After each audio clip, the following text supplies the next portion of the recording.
16th day of Bhagavad Gita. Good morning to everyone. Verse is 4th, page number 335. Only the ignorant speak of devotional service from yoga as being different from the analytical study of the material world. Those who are actually learned say that he who applies himself well to one of these paths achieves the results of path. The aim of the analytical study of the material world is to find the soul of existence. The soul of the material world is Vishnu or the super soul. Devotional service to the Lord entails service to the super soul. One process is to find the root of the tree and the other is to water the root. The real student of Sankhya philosophy finds the roots of the material world. Vishnu, and then in perfect knowledge, engages himself in the service of the Lord. Therefore, in essence, there is no difference between the two because the aim of both is Vishnu. Those who do not know the ultimate and see that the purposes of Sankhya and Karma Yoga are not the same, but one who is learned knows the unifying aim in these different processes. Verse 5th.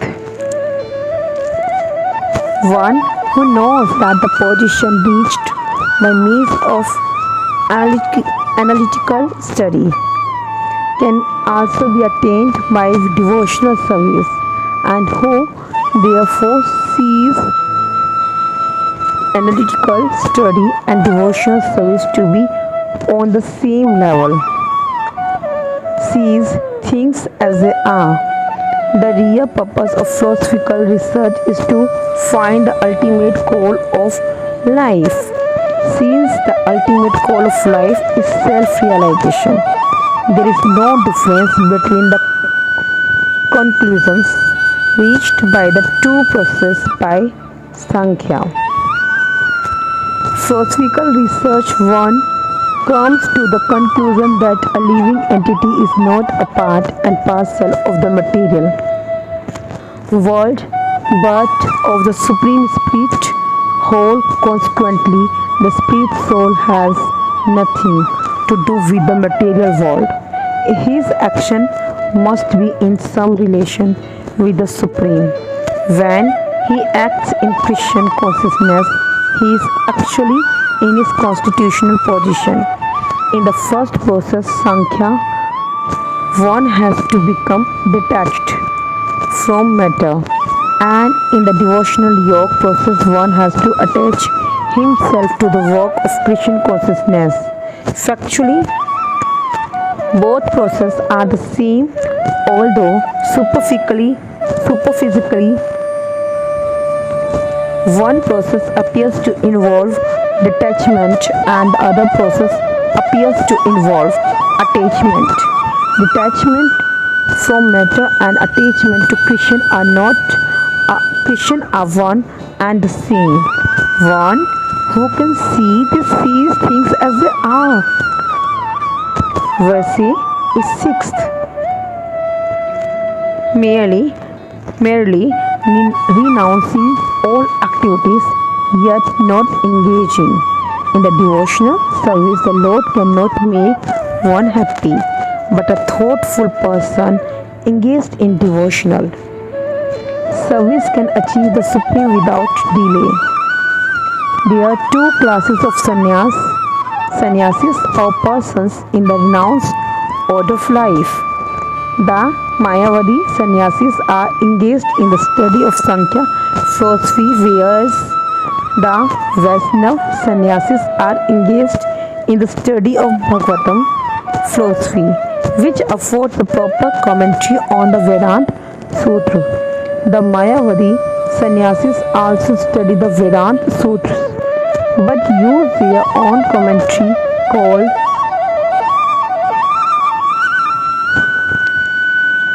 Sankaracharya.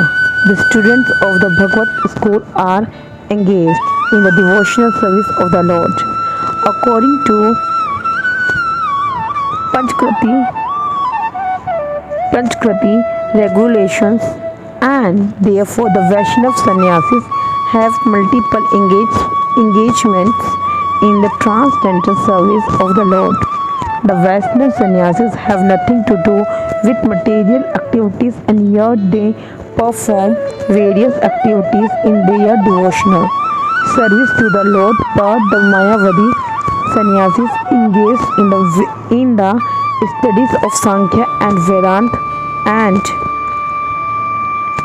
speculation cannot relish the transcendental service of the Lord because their studies because very tedious they sometimes become tired of Brahman speculation and thus they take shelter of the Bhagavatam without proper understanding.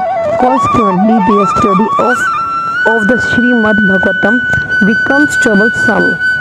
Dry speculations and impersonal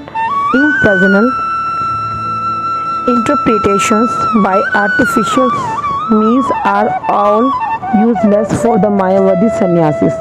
The Vaishnava sannyasis who are engaged in devotional service are happy in the discharge of their transcendental duties and they have the guarantee of ultimate entrance into the kingdom of God. The Mayavadi sannyasis sometimes fall down from the path of self-realization and again enter into the material activities of a philanthropic and altruistic nature, which are nothing but material engagements. Therefore, the conclusion is that those who are engaged in Christian conscious activities are better situated than the sannyasis engaged in simple speculation about what is Brahman and what is not Brahman. Although the two come to Christian consciousness after many births. Verse 7th. One who walks in devotion, who is a pure soul, and who controls his mind and senses is dear to everyone, and everyone is dear to him, though always walking such a man is never entangled. One who is on the path of liberation by Christian consciousness is very dear to every living being, and every living being is dear to him. This is due to his Christian consciousness. Such a person cannot think of any living being as separated from Christian, just as the leaves and branches of a tree are not separated from the tree. He knows very well that by pouring water on the root of the trees, the water will be distributed to all the leaves and branches, or by supplying food to the stomach, the energy is automatically distributed throughout the body. Because one who walks in Christian consciousness is servant to all, he is very dear to everyone, and because everyone is satisfied by his work, he is pure in consciousness. Because he is pure in consciousness, his mind is completely controlled, and because his mind is controlled, his senses are also controlled. Because his mind is always fixed on Krishna, there is no chances of his being deviated from Krishna, nor is there a chance that he will engage his senses in matters other than the service of the Lord. He does not like to hear anything except topics relating to Krishna. He does not like to eat anything which is not offered to Krishna, and He does not wish to go anywhere if Krishna is not involved. Therefore, his senses are controlled. A man of controlled senses cannot be offensive to anyone. One may ask, why then was Arjun offensive in battle to others? Wasn't he in Krishna consciousness? Arjun was only superphysically offensive because, as has already been explained in the second chapter, all the assembled persons on the battlefield would continue to live individually as a soul cannot be slain. So spiritually, no one was killed on the battlefield of Kurukshetra. Only their dresses were changed by the order of Krishna, who was personally present. Therefore, Arjun, while fighting on the battlefield of Kurukshetra, was not really fighting at all. He was simply carrying out the orders of Krishna in full Krishna consciousness. Such a person is never entangled in the reaction of work. Verses 8 to 9. A person in the divine consciousness, although engaged in seeing, hearing, touching, smelling, eating, moving about, sleeping, and breathing, always knows within himself that he actually does nothing at all, because while speaking, evacuating, receiving, or opening or closing his eyes, he always knows that only the material senses are engaged with their objects and that his aloof roof them. A person in Krishna consciousness is pure in his existence and consequently he has nothing to do with any work which depends upon five immediate and remote causes: the door, the work, the situation, the endeavor, and fortune. This is because he is engaged in the loving transcendental service of Krishna. Although he appears to be acting with his body and senses, he is always conscious of his actual position, which is spiritual engagement. In material consciousness, the senses are engaged in sense gratification, but in Krishna consciousness, the senses are engaged in the satisfaction of Krishna's senses. Therefore, the Krishna conscious person is always free, even though he appears to be engaged in affairs of the senses.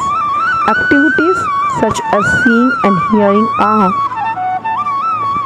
actions of the senses meant for receiving knowledge, whereas moving, speaking, evacuating, etc. are actions of the senses meant for work. A Krishna conscious person is never affected by the action of the senses. He cannot perform any act except in the service of the Lord, because he knows that he is the eternal servitor of the Lord. Verses 10. One who performs his duty without attachment, surrendering the results unto the Supreme Lord, is unaffected by sinful action, as the lotus leaf is untouched by water. Here, Brahmani means in Krishna consciousness. The material world is a sum total manifestation of the three modes of material nature, technical, called the Pradhan, the Vedic Hans, Savam, Hai, Itad, Brahm.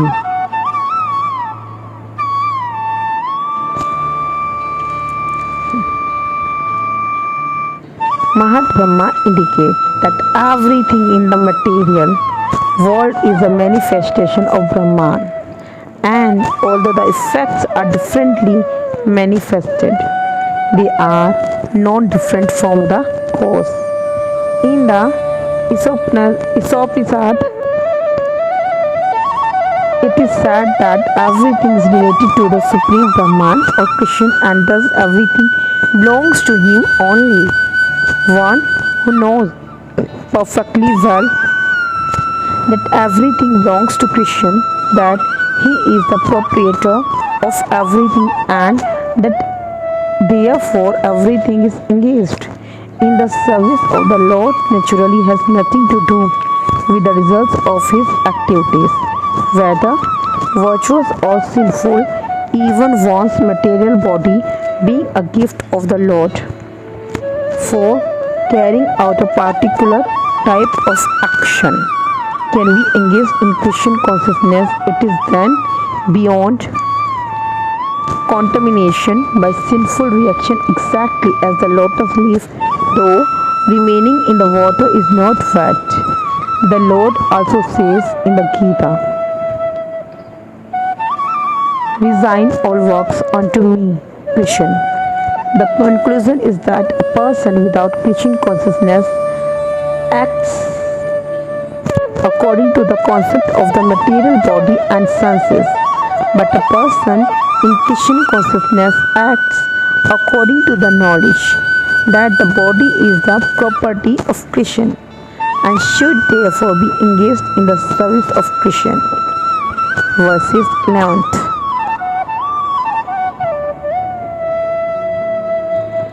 The yogis abandoning attachment act with body, mind, intelligence, and even with the senses only for the purpose of purification. When one acts in Krishna consciousness for the satisfaction of the sense of Krishna, any action, whether of the body, mind, intelligence, or even the senses, is purified of material contamination. There are no material reaction resulting from the activities of a Krishna conscious person. Therefore, purified activities, which are generally called sadachar, can be easily performed by acting in Krishna consciousness. Sri Rup Goswami in his Bhakti Rasmart Sindhu described this as follows. A person acting in Krishna consciousness, or in other words, in the service of Krishna, with his body, mind, intelligence, and words, is a liberated person, even within the material world.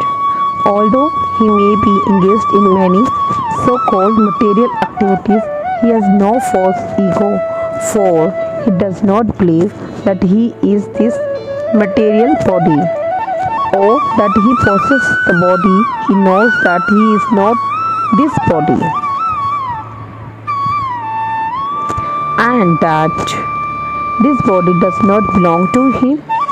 He himself belongs to Krishna, and the body too belongs to Krishna.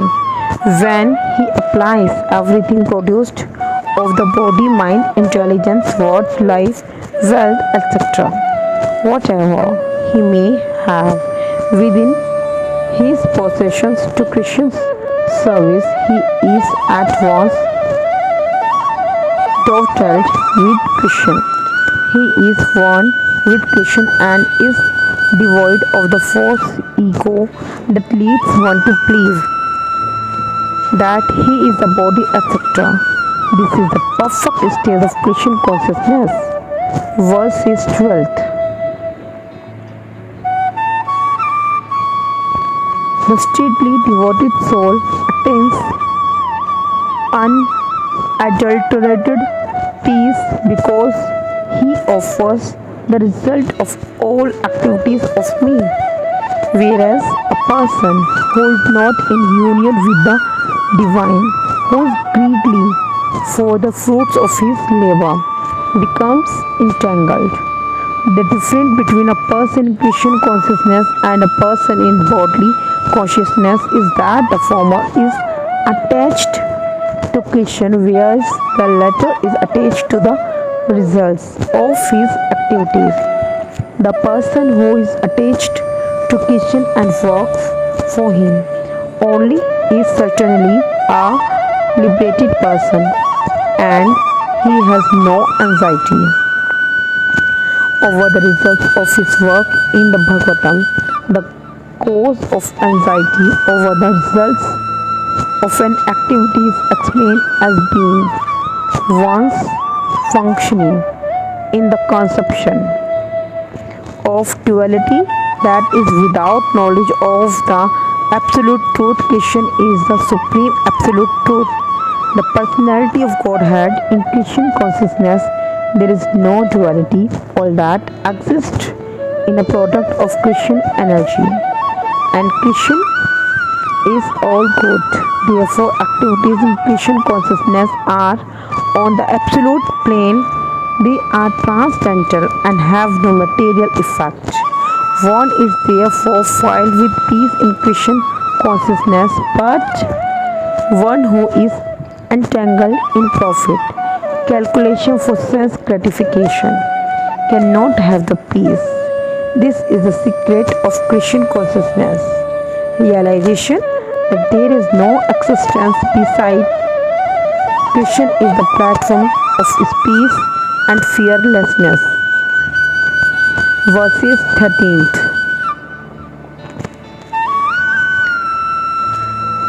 When the embodied living being controls his nature and mentally renounces all actions, he resides happily in the city of mind gates, the material body, neither working nor causing work to be done. The embodied soul lives in the city of nine gates, the activities of the body, or the figurative city of body, and conducted automatically by its particular modes of nature. The soul, although subjecting himself to the conditions of the body, can be beyond those conditions if he so desires, owing only to forgetfulness of his superior nature. He identifies with the material body and therefore suffers.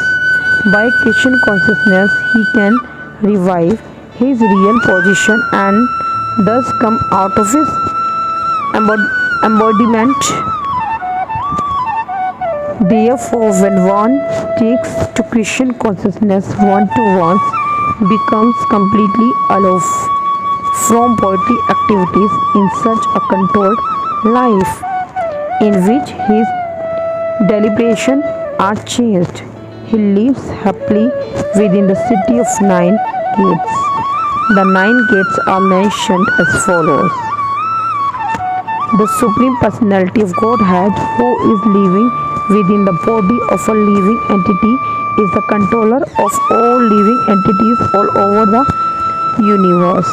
The body consists of nine gates: 2 eyes, 2 nostrils, 2 ears, 1 mouth. The anus and the genitals. The living entity in his conditioned stage identifies himself with the body, but when he identifies himself with the Lord within himself, he becomes just as free as the Lord, even while in the body. Therefore, a Krishna conscious person is free from both the outer and inner activities of the material body. Verses 14th.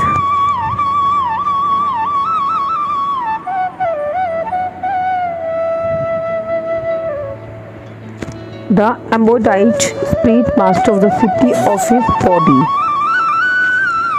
does not create activities, nor does he induce people to act, nor does he create the fruits of action. All this is enacted by the modes of material nature. The living entity, as will be explained in the 7th chapter, is one of the energies or natures of the Supreme Lord, but is distinct from matter. which is another nature called inferior of the Lord. Somehow, the superior nature, the living entity, has been in contact with material nature since time immemorial. The temporary body or material dwelling place which he obtains is a cause of varieties of activities and their resultant reactions. Living in such a conditional atmosphere, one suffers the results of the activities of the body by identifying himself in ignorance with the body. It is ignorance acquired from time immemorial that is the cause of bodily suffering and distress. As soon as the living entity becomes aloof from the activities of the body, he comes free from the reaction as well. As long as he is in the city of body, he appears to be the master of it, but actually he is neither its proprietor nor controller of its actions and reactions. He is simply in the midst of the material ocean, struggling for existence. The waves of the ocean are tossing him, and he has no control over them. His best solution is to get out of the water by transcendental consciousness. That alone will save him from all turmoil. Verse is 15th. Nor does the Supreme Lord assume anyone's sinful or pure activities. Embodied beings, however, are bewildered because of the ignorance which covers their real knowledge. The Sanskrit word Vibhu means the Supreme Lord, who is full of unlimited knowledge, rich strength, fame, beauty, and renunciation. Renunciation. He is always satisfied in himself, undisturbed by sinful or pure activities. He does not create a particular situation for any living entity, but the living entity, bewildered by ignorance, desires to be put into certain conditions of life, and thereby his chain of action and reaction begins. A living entity is by superior nature full of knowledge. Nevertheless, he is prone to be influenced by ignorance due to his limited power. The Lord is omnipotent, but the living entity is not. The Lord is Vibhu or omniscient, but the living entity is Anu or atomic because he is a living soul. He has the capacity to desire by his free will. Such desire is fulfilled only by the omnipotent Lord, and so when the living entity is bewildered in his desires, the Lord allows him to fulfill those desires, but the Lord is never responsible for the actions and reaction of the particular situation which may be desired, being in a bewildered condition. Therefore, the embodied soul identifies himself with the circumstantial material body and becomes subjected to the temporary misery and happiness of life. The Lord is the constant companion of the living entity as Paramatma or the super soul, and therefore he can understand his desires of the individual soul, as one can smell the flavor of a flower by being near it. Desire is a subtle form of the conditioning for the living entity. The Lord fulfills his desires as he deserves. Man purposes and God disposes. The individual is not, therefore, omnipotent in fulfilling his desires. The Lord, however, can fulfill our desires, and the Lord, being neutral to everyone, does not interfere with the desires of the minute independent living entities. However, when one desires Christian, the Lord takes special care and encourages one to desire in such a way that one can attain to him and be eternally happy. The Vedic hymns therefore declare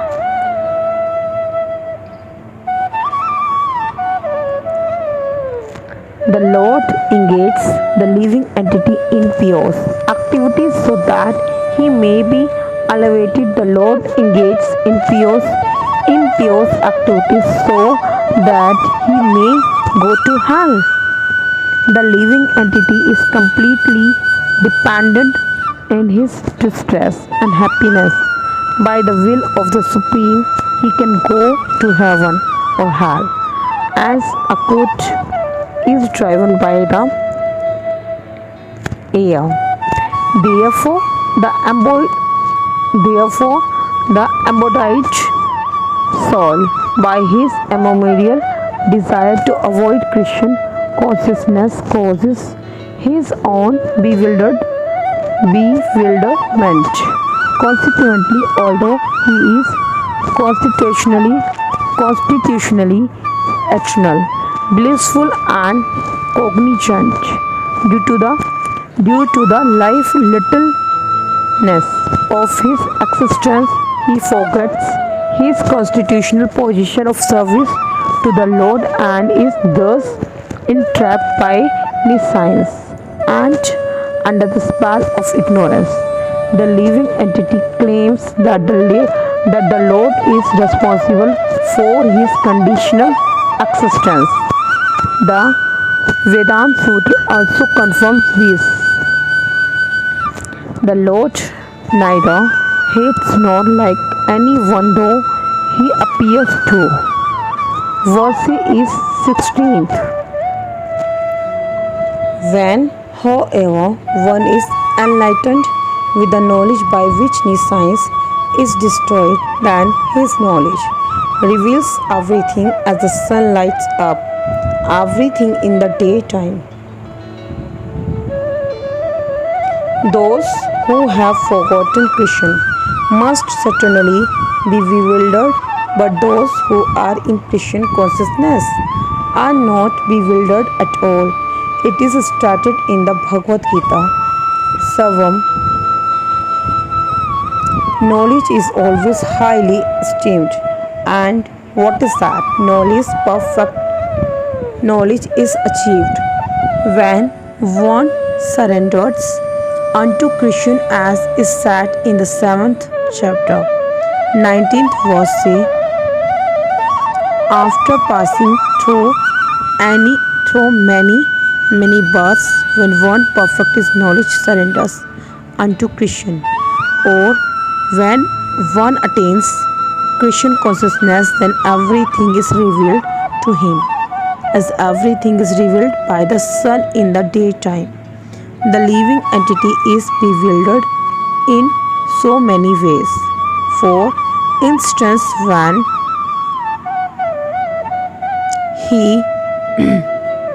he unceremoniously thinks himself God, he actually falls into the last snare of nescience. It is living entity is God. Then how can he become bewildered by nescience? Does God become bewildered by nescience? If so, the nescience or Satan is greater than God's real knowledge. One can be obtained from a person who is in perfect Krishna consciousness. Therefore, one has to seek out such a bona fide spiritual master and under him learn what Christian consciousness is, for Christian consciousness will certainly drive away only science as the sun drives away darkness.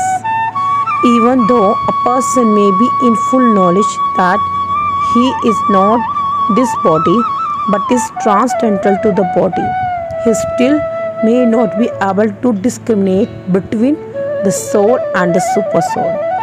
However, he can know everything well if he cares to take shelter of the perfect bona fide Christian conscious spiritual master. One can know God and one's relationship with God only when one actually meets a representative of God.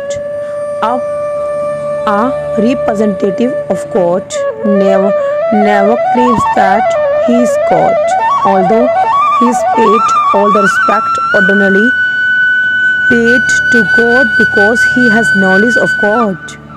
One has to learn the distinction between God and living entity. Lord Shri Krishna therefore started in the second chapter that every living being is individual and that the Lord also is individual. They were all individual in the past. They are individual at present and they will continue to be individuals in the future. Even after liberation at night, we see everything as one in the darkness. But in day, when the sun is up, we see everything in its real identity. Identity with individuality in spiritual life is real knowledge. Verse is 17th. When one's intelligence, mind, faith, and refuse are all fixed in the Supreme, then one becomes fully cleansed of misgivings through complete knowledge and thus proceeds straight on the path of liberation. The Supreme Transcendental Truth is Lord Krishna. The whole Bhagavad Gita centers around the declaration that Krishna is the Supreme Personality of Godhead. That is the version of all Vedic literature. Paratattva means the Supreme Reality who is understood by the knowers of the Supreme of as Brahman, Paramatma and Bhagwan. Bhagwan or the Supreme Personality of Godhead is the last word in the absolute. There is nothing more than that. The Lord says, Mat impersonal Brahman is also supported by Krishna. Therefore, in all ways, Krishna is the supreme reality. One whose mind, intelligence, faith, and refuse are always in Krishna. Or, in other words, one who is fully in Krishna consciousness is undoubtedly washed, clean of all misgivings and is in perfect knowledge in everything concerning transcendence. A Christian conscious person can truly understand that there is duality, simultaneous identity and individuality in Christian and occupied with such transcendental knowledge. One can make steady progress on the path of liberation. Verses 18th. The humble says, by virtue of true knowledge, see with equal vision a learned and gentle Brahman, a cow, an elephant, a dog and a dog eater, outcast. A Christian conscious person does not make any distinction between species or castes. Jati, the Brahman and the outcast may be different from the social point of view, or a dog, a cow, and an elephant may be different from the point of view of species, but these differences of body are meaningless from the viewpoint of a learned transcendentalist. This is due to their relationship to the Supreme, for the Supreme Lord by his plenary portion as Paramatma is present in everyone's heart.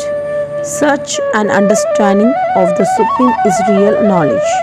As far as bodies are concerned in different castes or different species of life, the Lord is equally kind of everyone because He treats every living being as a friend, yet maintains Himself as Paramatma regardless of the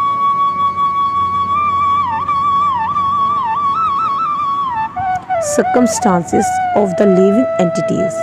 The Lord as Paramatma is present both in the outcast and in the Brahman. Although the body of a Brahman and that of an outcast are not the same. The bodies are material productions of different modes of material nature, but the soul and the super soul within the body are of the same spiritual quality.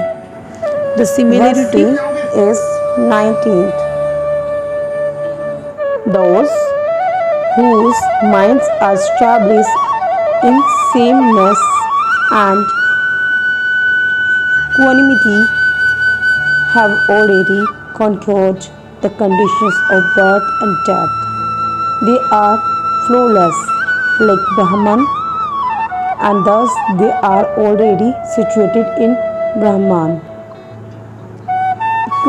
Equanimity of mind, as mentioned above, is a sign of self-realization. Those who have actually attained to such a stage should be considered to have conquered material conditions, specifically birth and death. As long as one identifies with this body, he is considered a conditioned soul, but as soon as he is elevated to the stage of equanimity through realization of self, he is liberated from conditional life. In other words, he is no longer subject to take birth in the material world, but can enter into the spiritual sky after his death. The Lord is flawless because he is without attraction or hatred. Similarly, when a living entity is without attraction or hatred, he also becomes flawless and eligible to enter into the spiritual sky. Such persons are to be considered already liberated, and their symptoms are described below. Verses 20.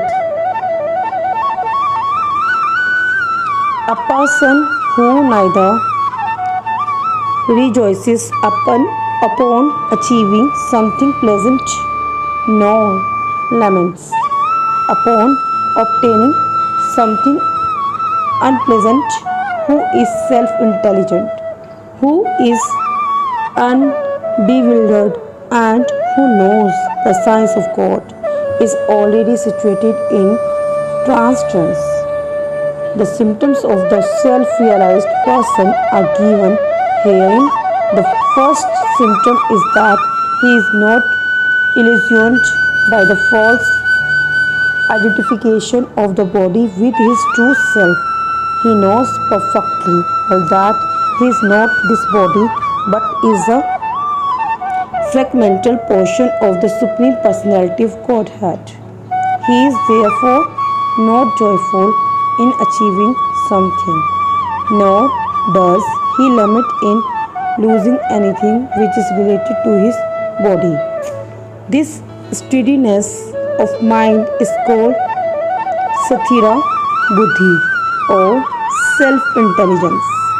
He is therefore never bewildered by mistaking the gross body for the soul, nor does he accept the body as permanent and disregard the existence of the soul.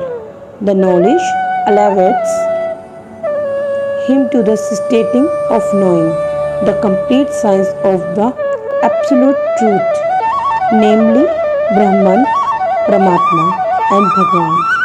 He thus knows his constitutional positions perfectly well, without falsely trying to become one with the Supreme in all respects. This is called Brahman realization or self-realization. Such steady consciousness is called Christian consciousness. Verse 21st. Such a liberated person is not attracted to material sense pleasure but is always in trance, enjoying the pleasure within. In this way, the self-realized person enjoys unlimited happiness, for he concentrates of the Supreme. Shri Yamunacharya, a great devotee in Christian consciousness, said, "Since I have been engaged in the transcendental loving service of Krishna, realizing ever new pleasure in him, whenever I think of sex pleasure, I spit at thought, and my lips curl with distaste. A person in Brahma Yoga or Christian consciousness is so absorbed in the loving service of the Lord that he loses his taste for material sense pleasure altogether. The highest pleasure in terms of matter is sex pleasure.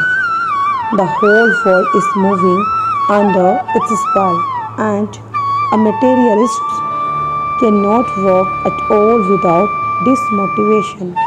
But a person engaged in Christian consciousness can work with greater vigor without sex pleasure which he avoids.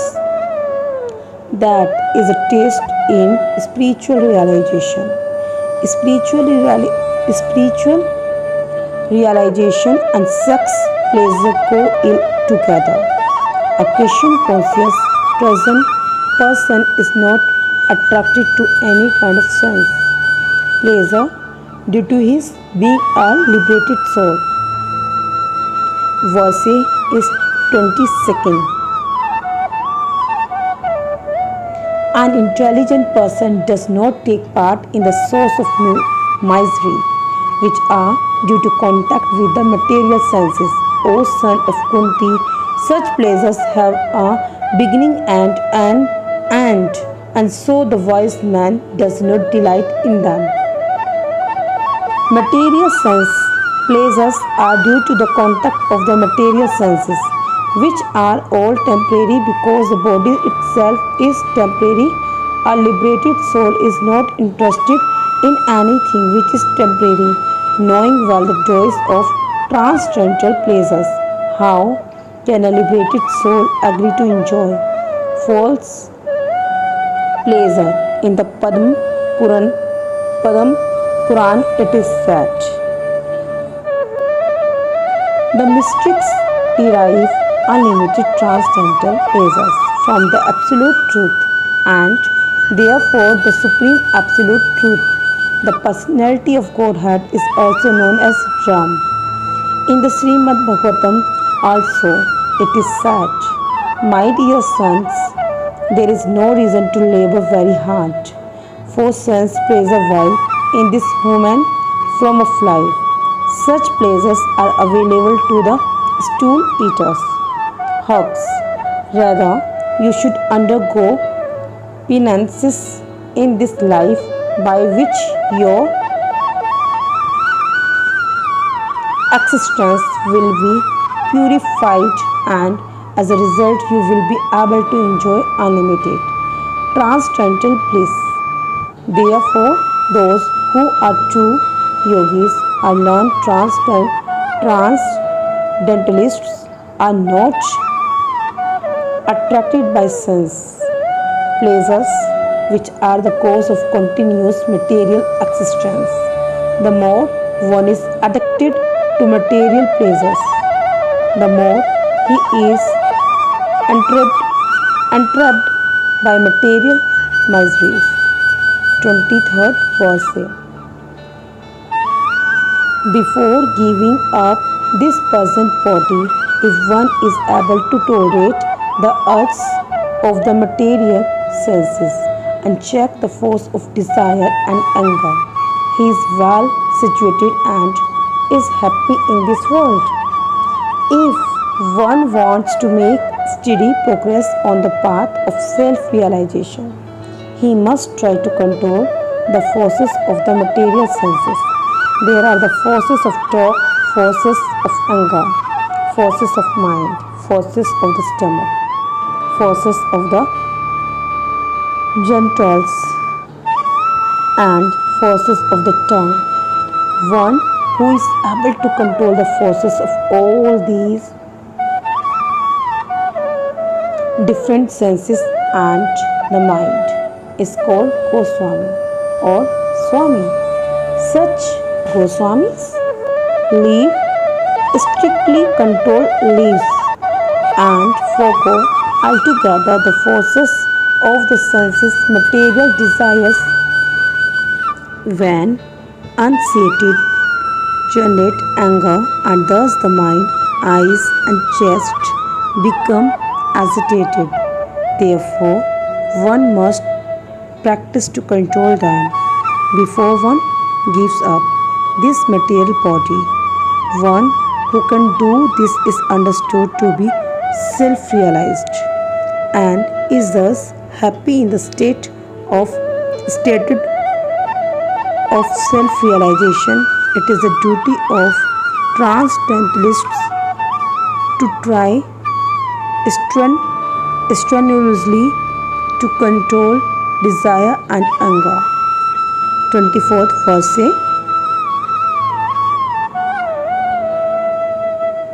One whose happiness is within, who is active and rejoice within, and whose aim is inward, is actually the perfect mystic. He is liberated in the Supreme, and ultimately he attains the Supreme. Unless one is able to relish happiness from within, how can one retire from the external engagements meant for deriving superphysical happiness? A liberated person enjoys happiness by factual experience. He can therefore sit silently at any place and enjoy the activities of life from within. Such a liberated person no longer desires external material happiness. This state is called Brahma Bhut, attaining which one is assured of going back to Godhead, back to home. Verses 25th. Those who are beyond the dualities that arise from doubts, whose minds are engaged within, who are always busy working for the welfare of all living beings and who are free from all sins achieve liberation in the Supreme. Only a person who is fully in Krishna consciousness can be said to be engaged in welfare work for all living entities. When a person is actually in the knowledge that Krishna is the fountainhead of everything, then when he acts in that spirit, he acts for everyone. The sufferings of humanity are due to forgetfulness of Krishna as a supreme enjoyer, the supreme proprietor, and the supreme friend. Therefore, to act to revive this consciousness within the entire human society is the highest welfare work. One cannot be engaged in such first class welfare work without being liberated in the Supreme. A Christian conscious person has no doubt about the supremacy of Krishna. He has no doubt because he is completely freed from all sins. This is the stated of divine love. A person engaged only in ministering to the physical welfare of human society cannot factually help anyone. Temporary relief to the external body and the mind is not satisfactory. The real cause of one's difficulties in the heart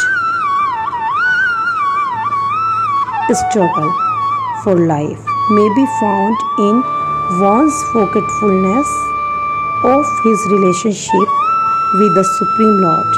When a man is fully conscious of his relationship with Krishna, he is actually a liberated soul, although he may be in the material tabernacle. 26 is verse. Those who are free from anger and all material desires, who are self-realized, self-disciplined and constantly endeavoring for perfection are assured of liberation in the Supreme in the very near future. Of the saintly persons who are constantly engaged in striving toward salvation, one who is in Krishna consciousness is the best of all. The Bhagavatam confirms this fact as follows. Just try to worship in devotional service Vasudev, the Supreme Personality of Godhead. Even great saints are not able to control the forces of the senses as effectively as those who are engaged in transcendental bliss by serving the lotus feet of the Lord, uprooting the deep-grown desire for fruitive activities. In the conditioned soul, the desire to enjoy the fruitive results of work is so deep rooted that it is very difficult even for the great saints to control such desires despite great endeavors. A devotee of the Lord, constantly engaged in devotional service in Christian consciousness, perfect in self-realization, very quickly attains liberation in the Supreme owing to his complete knowledge in self-realization. He always remains in trance. To cite an analogous example of this, by vision, by meditation, and by touch only do the fish, the tortoise, and the birds maintain their offspring. Similarly, do I also, O Padmaja. The fish brings up its offspring simply by looking at them. The tortoise brings up its offspring offsetting simply by meditation. The axe to the tortoise and wait on land, and the tortoise meditates on the axe while in the water. Similarly, the devotee in Christian consciousness, although far away from the Lord's abode, can elevate himself to that abode simply by thinking of Him constantly. By engagement in Christian consciousness, he does not feel the pangs of material miseries. This state of life is called Brahma Nirvana, or the absence of material miseries due to being constantly immersed in the Supreme. Thank you so much.